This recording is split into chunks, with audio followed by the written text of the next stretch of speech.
Pagkatapos ang kataas-taasan, ang dakila at banal ay nagsalita. At sinugo si Arsaya Lalyur sa anak ni Lamech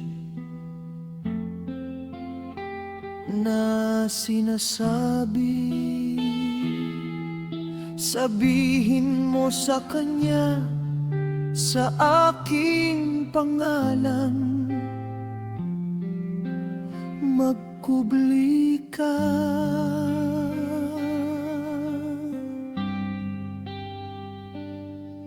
Pagkatapos ay paliwanag mo sa kanya ang wakas na malapit nang maganap, sapagkat ang buong lupa ay mapapahamak. Ang tubig ng isang malaking baha ay darating sa buong mundo. Ang lahat ng narito ay masisira. At ngayon turuan mo siya kung paano siya makakaligtas at kung paano mananatili ang kaniyang lahi sa buong mundo. Muli ay sinabi ng alahayag kay Rafael, kapusin mo si Azaziel sa kamay at paa. Ihagis mo siya sa kadiliman at buksan mo ang ilang na nasa tudel, at doon siya ihagis. Ibato mo sa kanya ang mga batong matutulis at mabibigat, at takpan mo siya ng kadiliman.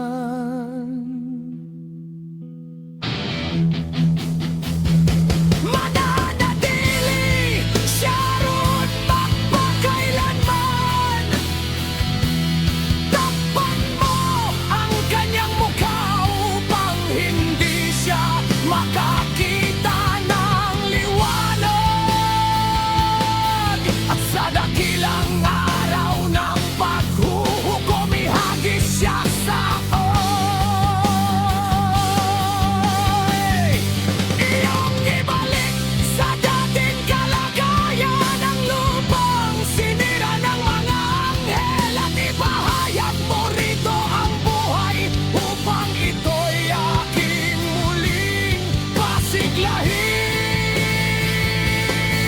Ang lahat ng mga anak ng tao ay hindi mapapahamak dahil sa bawat lihim na itinuro ng mga bantay na sumira at naging sanhi ng pagkapahamak ng kanilang mga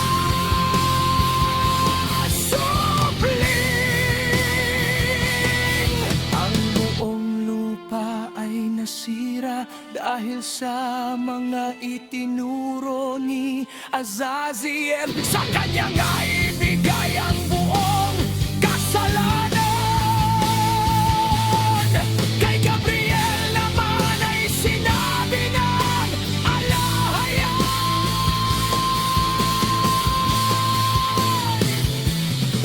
umaraon ka sa mga nangangagat,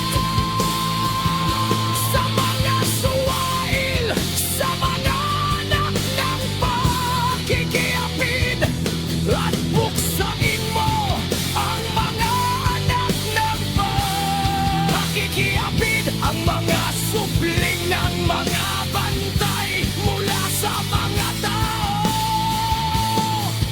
Ilabas mo sila at udyukan mo silang magpatayan. Maglaho sila sa pamamagitan ng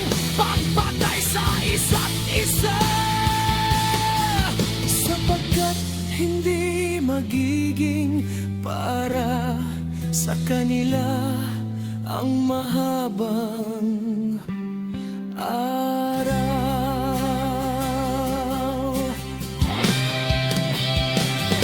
Lahat sila'y hihiling sa'yo, ngunit ang kanilang mga ama ay hindi makakamtan ang kanilang mga nais para sa kanila. Sapagkat aasa sila sa buhay na walang hanggan, at ng bawat isa sa kanila ay mabubuhay ng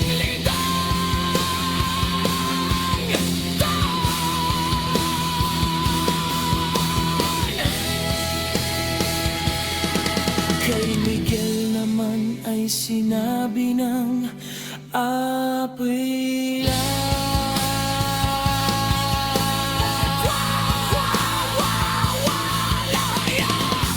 Pumaroon ka at ipahayag ang kanyang kasalanan kay Samyaza at sa iba pang kasama niya na nakisama sa mga baba, upang sila'y matungisan ng lahat ng kanilang karumihan. At kapag ang lahat ng kanilang mga anak ay napatay na, Kapag nakita na nila ang pagkapahamak ng kanilang mga minamahal, igapos mo sila sa ilalim ng lupa, sa loob ng makapitong henerasyon, hanggang sa araw ng paghuhukom at ng wakas